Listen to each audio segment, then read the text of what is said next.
एक और awakening live awakening Wednesdays में आपका स्वागत है। मैं जेनिफर लेकलेयर हूँ, awakening prayer hubs global movement की संस्थापक। और आज हम बात करेंगे कि आपकी मध्यस्थता में शैतानी हस्तक्षेप को कैसे पहचाना जाए। तो आइए जुड़ जाइए। शुरू करने से पहले मैं आपको याद दिलाना चाहती हूँ कि मैं पृथ्वी के राष्ट्रों में एक प्रहरी, भविष्यवक्ता, मध्यस्थ, पुनरुत्थान भावना से भरे प्रार्थना योद्धाओं को तैयार कर रही हूँ। हमारे साथ आधिकारिक रूप से जुड़ें ताकि आप हमारी गहन प्रशिक्षण, सामुदायिक कोचिंग और बहुत कुछ का लाभ उठा सकें। awakeningprayerhubs.com पर जाएं और इस आंदोलन से जुड़ें।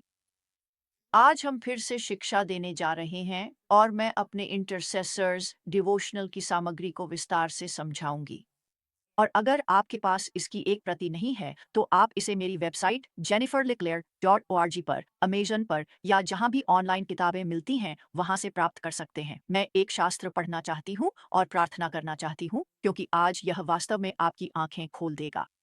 मैं याकूब 1:6 पढ़ना चाहती हूँ, लेकिन उसे विश्वास के साथ मांगना चाहिए, बिना संदेह के, क्योंकि जो संदेह करता है वह समुद्र की लहर के समान है, जिसे हवा उड़ा और इधर-उधर फेंकती रहती है। तो हे पिता, यीशु के नाम में, क्या आप हमें आज सुनने के लिए कान देंगे? हमें यह समझने में मदद करें जो हमने अब तक नहीं देखा, उन आवाज़ों को पहचानने में मदद करें जिन्हें हमने अपनी मध्यस्थता के लिए हानिकारक नहीं समझा।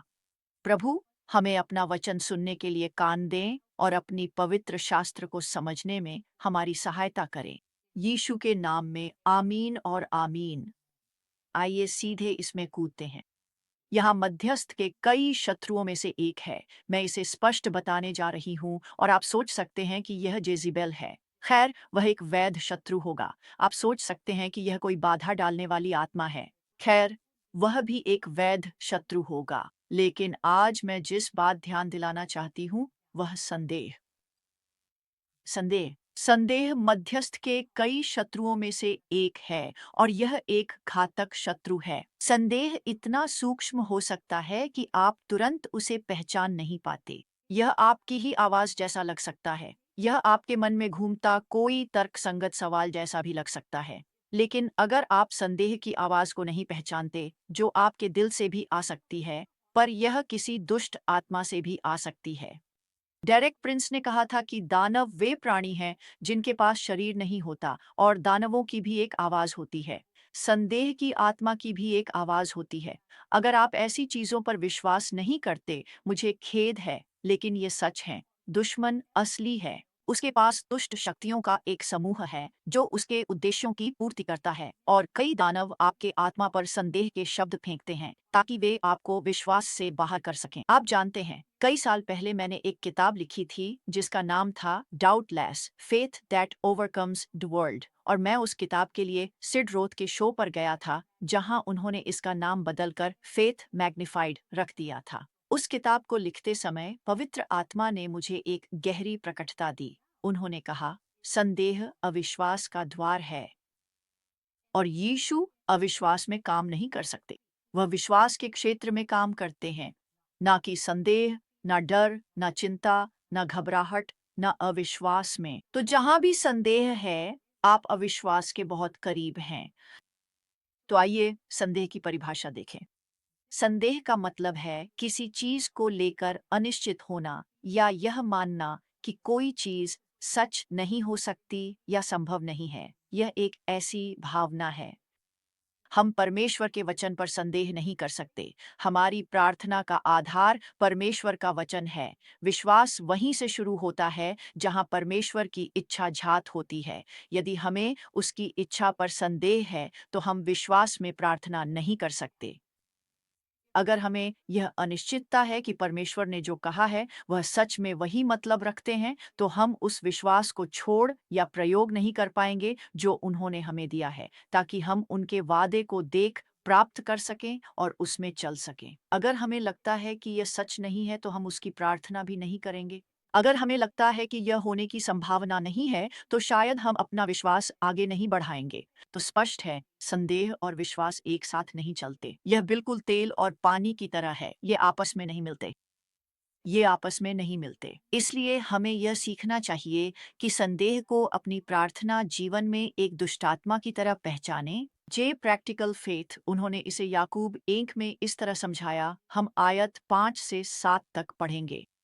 उन्होंने कहा, अगर तुम में से किसी को बुद्धि की कमी है तो वह परमेश्वर से मांगे, जो सबको उदारता से और बिना उलाहना दिए देता है, और उसे दी जाएगी। लेकिन उसे विश्वास के साथ मांगना चाहिए, बिना संदेह के, क्योंकि जो संदेह करता है वह समुद्र की लहर के समान है, जिसे हवा इधर उधर उड़ा ले जाती है। ऐसे मनुष्य को, और आप कह सकते हैं ऐसी स्त्री को, ऐसे बच्चे को, ऐसे मनुष्य को यह न समझना चाहिए कि उसे कुछ मिलेगा।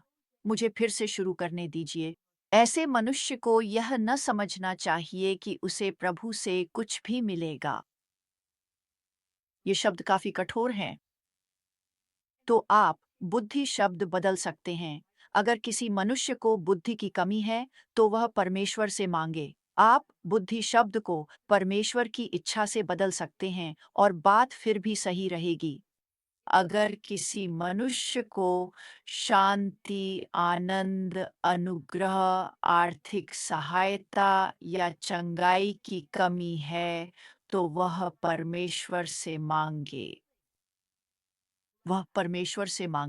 विश्वास के साथ मांगे, बिना किसी संदेह के। अब बात यह है, जो मैंने सीखा है वह यह है कि आपके दिल में विश्वास हो सकता है, लेकिन मन में डगमगाहट हो सकती है। आपके दिल में शांति हो सकती है और चिंता मन पर हावी होने, नया करने या कब्जा करने की कोशिश कर सकती है। इसलिए आपको अपनी आत्मा पर निर्भर रहना है, मन पर नहीं।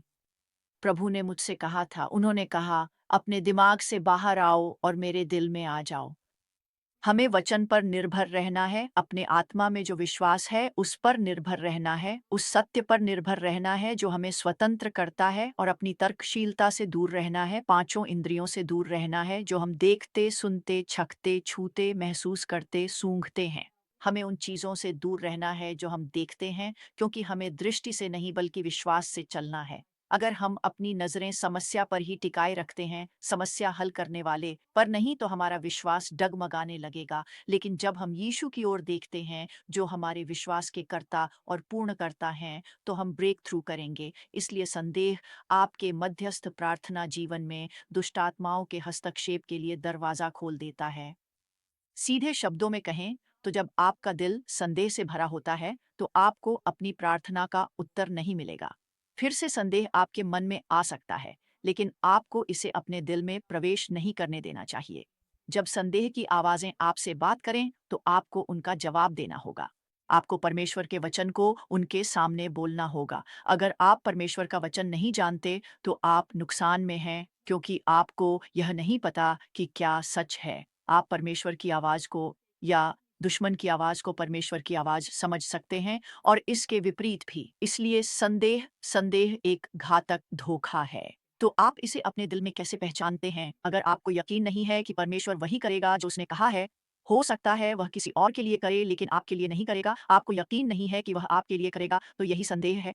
यही संदेह है। परमेश्वर आपसे कभी झूठ नहीं बोलेगा, वह सब कुछ कर सकता है, बस असफल नहीं हो सकता। वह आपको कभी धोखा नहीं देगा, वो आपको कभी भटकने के लिए नहीं छोड़ेगा, आपको गलत रास्ते पर नहीं ले जाएगा। तो अगर आप किसी विषय पर प्रार्थना करने में हिचकिचाते हैं, तो हो सकता है कि उसके रास्ते में संदेह आ रहा हो। अगर आप एक पल विश्वास करते हैं, लेकिन अगले ही पल आप अपने दिमाग में वापस आकर खुद ही हल निकालने की कोशिश करते हैं, खुद ही सब सुलझाने की कोशिश करते हैं, तो यह इस बात का अच्छा संकेत है कि संदेह आपके ऊपर हावी हो रहा है। अगर आप प्रार्थना में किसी मुद्दे को सुलझाने के लिए खुद को योग्य महसूस नहीं करते, तो संदेह आप पर हावी हो रहा है। फिर से, संदेह एक घातक हथियार है जिसे दुश्मन मध्यस्थों के खिलाफ इस्तेमाल करता है, ताकि वह मध्यस्थता की महत्वपूर्ण सेवा के संभावित फल को चुरा सके, नष्ट कर सके और खत्म कर सके।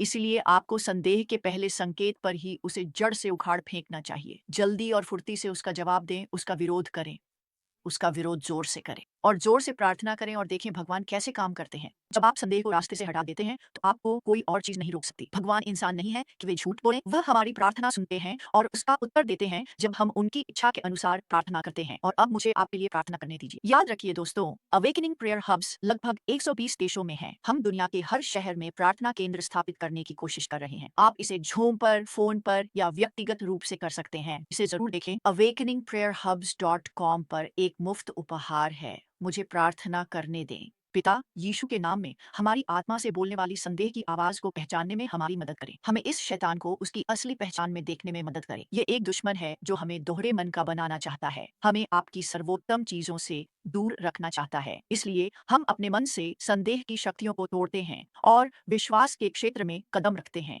जहां हम वादों को पूरा होते हुए देखते हैं। यीशु के नाम में आमीन और आमीन। ईश्वर आप सभी को आशीर्वाद दें। आपका दिन सफलता से भरा हो। पूरी दुनिया संकट में है और समय के संकेत तेजी से बढ़ रहे हैं। हम इतिहास के एक निर्णायक मोड़ पर हैं। दुश्मन जानता है कि उसका समय कम है, लेकिन 2007 में परमेश्वर ने मुझे आधी रात के बाद जगाया और मेरे हृदय से तीसरे महान जागरण के बारे में बात की। अब हम पहले से कहीं अधिक करीब हैं। इसीलिए मैं 1 मिलियन पुनर्जागरण भावना वाले मध्यस्थों को बुला रहा हूं कि वे मेरे साथ मिलकर स्वर्ग से एक नई अपील करें। मैं शेष बचे हुए प्रार्थना योद्धाओं को एकजुट होने के लिए बुला रहा हूं ताकि हम अपने चर्चों, अपने परिवारों और अपने राष्ट्रों में घुसपैठ कर रहे अंधकार को पीछे धकेल सकें। दुश्मन उग्र हो रहा है, महान पतन चल रहा है, लेकिन परमेश्वर हमेशा एकजुट प्रार्थना और उपवास का जवाब देता है। जागृति प्रार्थना केंद्रों में मेरे और 100 से अधिक देशों के मध्यस्थों के साथ जुड़े। हम सब मिलकर इतिहास की दिशा बदल सकते हैं। awakeningprayerhubs.com आंदोलन में शामिल हों।